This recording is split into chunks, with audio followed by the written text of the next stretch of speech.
Here's the scenario. You've been injured in a serious accident. The doctor says your recovery could take months, maybe even years, yet your insurance company is denying your claim every step of the way. If something like this happens to you, call me, Brian Goldfinger of Goldfinger Personal Injury Law. We have offices in Toronto, London, Peterborough, and now Kitchener-Waterloo. Visit goldfingerlaw.com and get us working for you. Get Goldfinger today. You know what I want?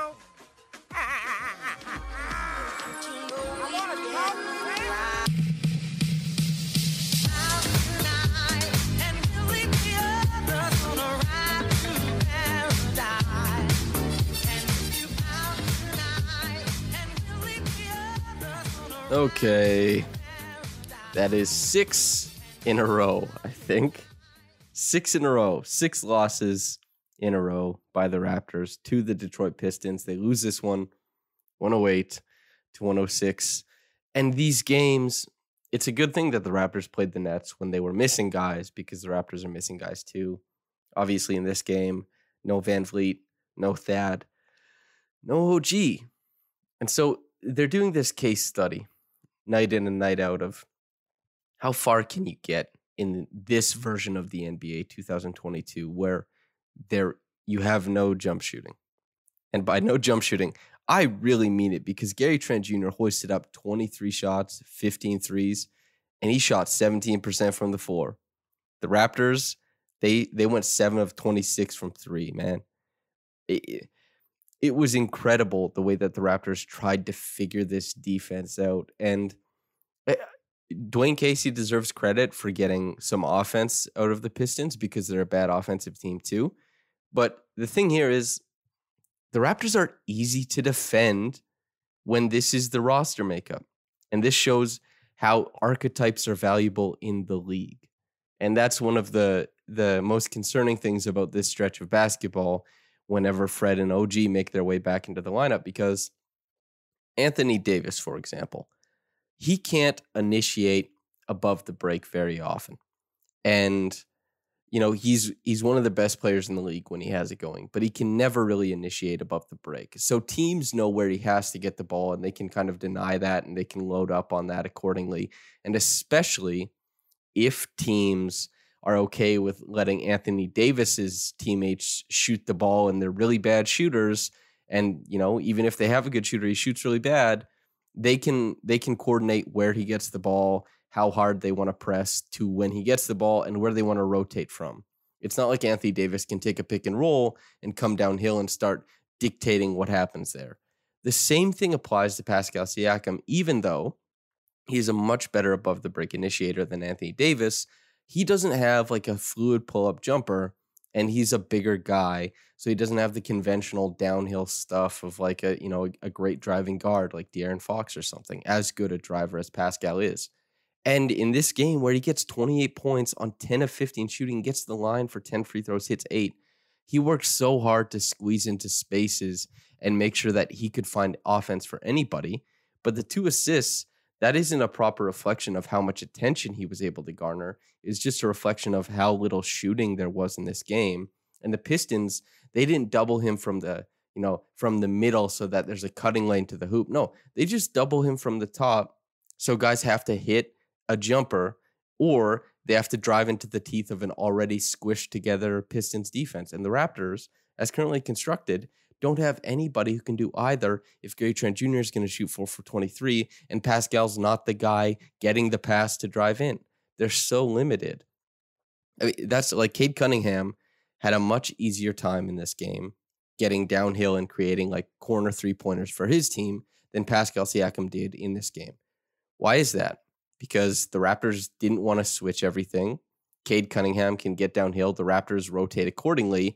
But the Pistons, on the other end, just switch everything across the top, and they don't really care if Corey Joseph gets switched on Siakam, because they're just going to bring a lot of help anyway. They're like, well, if it leaves Siakam's hands, then, it's a win. And Gary Trent Jr. shooting 4 for 23, so it doesn't matter. And in this game, we saw the Pistons switch across a bunch of stuff, and that's why you see, like, sometimes in these games, you see Pascal Siakam seems like he's rushing. It's because he is. Because he knows he's a star, he has to score the ball, and it's the team is just going to suck if he's just passing out of doubles all the time because the players around him aren't good enough to take advantage of the 4-on-3 situations that follow. That's them's the breaks. And so he's rushing sometimes to get into spots because he notices for a second there's just this slim chance that he might be able to take advantage of single coverage. And it's incredible that he got to 28 points in this game without any three-point shots, considering how much paint packing the Pistons did. And therein lies why the Raptors lost this game for the most part. Like a guy like Kim Birch going 1 for 5 from the field, when the Raptors get as lucky as they can and get like an 8-foot push shot or a 5 or 6 foot push shot, you can't miss those because they're worth their weight in gold. And Birch goes 1 for 5. He's has a poor defensive outing as well. The Raptors they can't sustain that. And the reason why they're able to make their big run at the end, largely because Pascal Siakam was attacking early before doubles could come. And a little bit of that was because the Pistons were a little less eager to overhelp because Precious Achiuwa started making plays off the dribble.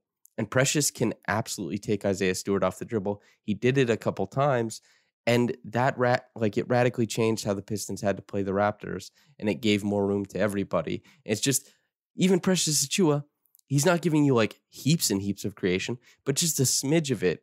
It completely changed how this game played out, and it made so that the Raptors almost got back into it. They're a severely limited team right now. And, the tough part is that Scottie Barnes played a strong game offensively. Malachi played a strong game offensively. He played within himself. It was conservative, but it was a strong performance for him on offense. And even defensively, I didn't really have qualms with what Malachi was doing. I thought he was all right on that end. I mostly thought that defensively, Birch and Gary Trent Jr. were the worst, especially since Scottie Barnes really came on at the end there. But my Lord, man, the roster composition currently means that Pascal can have just a hell of a game.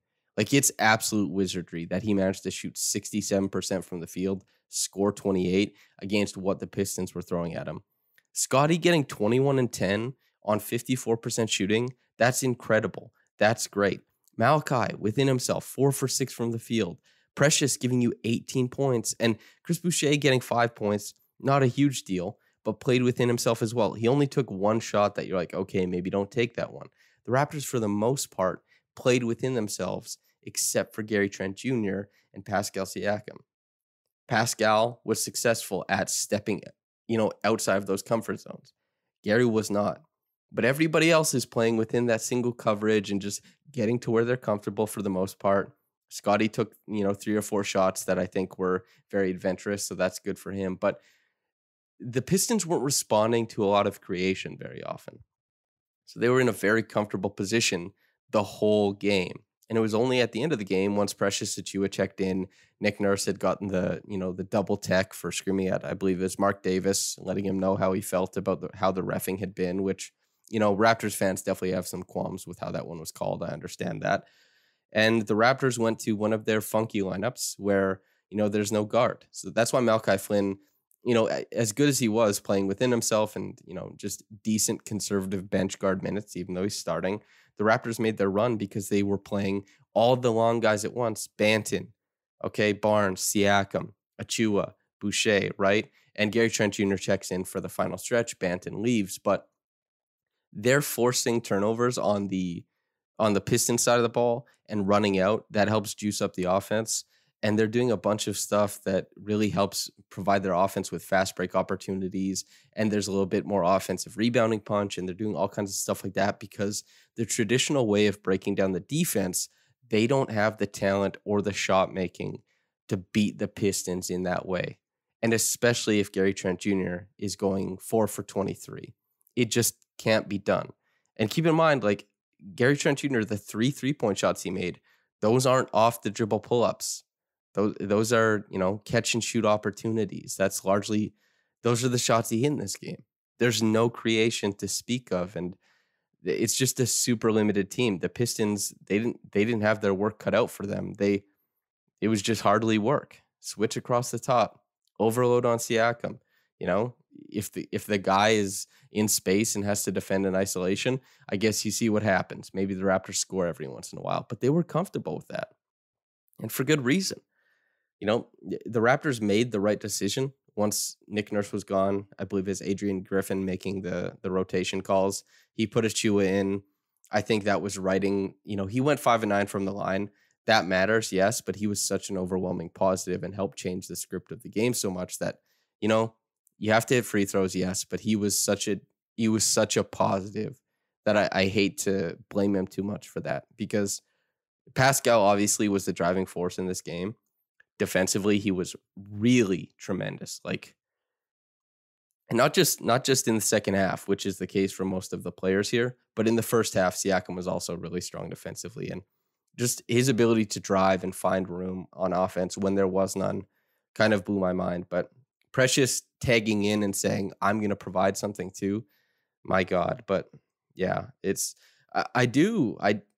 I question Nick Nurse when he's playing Kem Birch. I believe at one point it was Kem Birch had played his 20 minutes or so, and then Precious had played, I think, 9 or 12. And I don't really understand or get that. I'm of the opinion, and when I'm on this podcast, it's not often I question the coaching.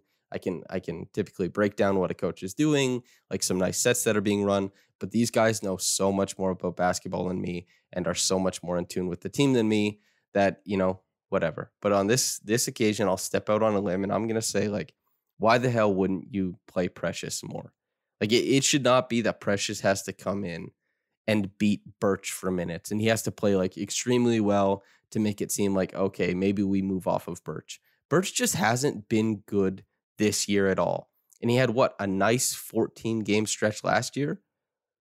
He convinced Raptors fans that he was going to hit the corner three and he'd be a short roll passing wizard and he'd hit every floater under the sun. But I never believed that. Birch is, he's not a top 30 center and has never been. This was a guy they got on the buyout market who, if things go well, is a nice backup center. But Precious has taken so many strides this year. He's played, especially defensively, he's been such an incredible defender that I don't understand remotely why you would ever prioritize Birch in these games over Precious. If Precious mucks up on offense, yes, I understand, but Birch has not been playing well offensively either, and Precious is always going to give you defense. Even when he makes mistakes, he still gives you defense because of the passive rim protection and defensive rebounding that he's able to provide. I don't understand that. And, he got his big run once Nick Nurse left the game. I don't know if that decision gets made if Nick Nurse is still, if he doesn't get the double tech. Who's to say, really? But because Precious not only was taking guys off the dribble, hit that big corner three, but there 4 possessions where he absolutely stonewalled Cade Cunningham, the number 1 overall pick, a highly touted prospect who can get to his own shot off the dribble. When the Raptors played the Pistons and lost 127-120, Cade Cunningham cooked them at the end of the game. That's why they lost, because Cade beat OG Anunoby. That guy, that defender, he beat him in space on numerous occasions down the stretch, and he could not beat Precious. And Precious was really good in deny, when he was helping off, when he was switching, when he was doubling guys, blitzing them. He was so sharp, and then he'd backtrack to help out on the defensive glass. I mean, he completely changed the complexion of the Raptors' defense and offense. And he's not always going to hit this high of highs, but to see him come on at the end and play the way that he did, that's why. Because, Kem Birch, maybe he provides a floor that you're comfortable with. You shouldn't be, but maybe some people are comfortable with that one. But Precious is giving you the ceiling all day, man. And in this game is pretty stark contrast, because as soon as Birch leaves the game, as soon as Precious is in, everything starts going well. There's other contextual things happening, but I wouldn't take it away from Precious to say that he's driving most of his success, because he's a talented player. That's how I feel about that. The clutch stuff, I was really happy with how the Raptors operated in the clutch down the stretch. I thought they went to good looks. I thought they exhausted a lot of what they were trying to do. And, they didn't hit all the free throws that they needed to in the fourth quarter, but they played the style, the brand of defense that they needed to get back into the game. They succeeded at it. And this game wasn't lost in the fourth quarter. It was lost in the first, I don't know, 30 minutes of game time when the Raptors couldn't create anything and everybody was comatose. Now, maybe if you don't like Gary Trent Jr. creating late, then you don't give him as many dribble handoffs or pick and roll possessions. I'm fine with that. Even though he was shooting poorly, Gary Trent Jr. has hit enough shots in a Raptors uniform, enough difficult shots. He's gone to enough spots that I'm okay with them going that way. Would I have preferred maybe some more Pascal Siakam stuff? Sure. But Gary got his chance, and they obviously were wary of Pascal being doubled, maybe a turnover and getting a run out the opposite way. They thought if the ball is with Gary, he's probably going to keep it. We get a shot, even though, at this point he's like 4 of 21. We'll see what happens. I don't blame him. Gary has, prior to this stretch where I guess he's now probably shooting like over the past 8 games, like it might even be less than 30% from the field, less than 30% from 3. But still, he's a proven shot maker in the league. He can do it. So, them going for that, that's fine. I would have gone Siakam, but that's fine too. And the Raptors, their defense was certainly good enough at the end of the game. The shot that Sadiq Bey made was just, Boucher jumped a little bit early perhaps, but Sadiq to like step around and amongst 3 guys contesting the shot to flip the ball off the glass with English to get it to go down is just really nice shot making. And the Raptors, yeah, they lost this game in the early parts of the game. They certainly, you can't just win every single possession. There's some sort, basketball, there's a give and take. And the Raptors won as many possessions as they could late, aside from the free throws, of course. But they just put themselves in such a hole that, sometimes you deserve it, man. If you don't do enough to stay in a game, and you find yourself you get there at the end, it's like you have a chance to steal, but it's like you can't just win every single clutch possession in a row. The other team is trying to make stuff happen too, and they have talented NBA players on the other side. So as crazy as the sequence of events was that brought you there, you can't just keep replicating that. You have to play more consistent basketball. You have to be there the whole game, and the Raptors weren't. That's why they lost this one. Reggie Evans Award, Scottie Barnes. Yeah, that's my guy. I thought that he pushed in transition when he could. I thought that he was pretty aggressive getting to his spots when he saw single coverage and guys weren't really in help. I thought that was impressive. And there was a lot of running around on defense. I thought that he was like pretty poor defensively in the first half, but he really turned it up as the game went on. And I didn't see that many mistakes, and his length really helped disrupt some stuff late. So he's my Reggie Evans Award winner. Top quick reaction comment is from my guy, LeeZ. Quote, Pascal should never, ever commit an intentional foul in transition to prevent a basket, especially early in a game. Just let them score. Not worth getting into foul trouble, end quote. I mean, yeah, this is a thing that Pascal unfairly, I would say, has to navigate.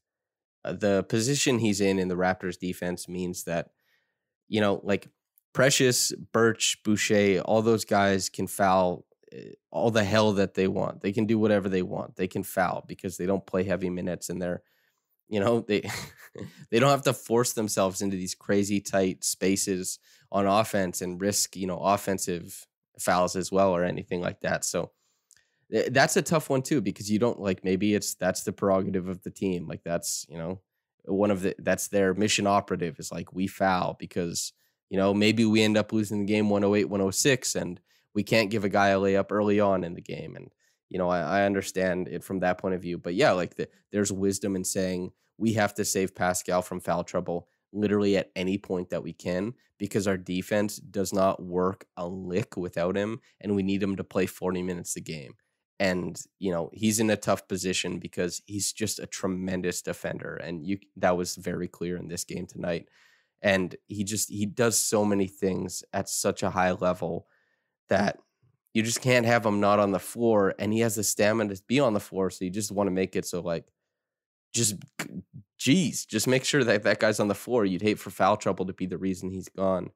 And so, yeah, I see the wisdom in that, LeeZ, but I don't know if that's their MO or whatever, or if that's something that they need to change, or if that's just Pascal trying to make a heads up play without thinking of the repercussions. Couldn't really say, but thanks for writing in, LeeZ. Listener, thanks for listening in, whether you got into it in the morning or at night. Have a blessed day and goodbye.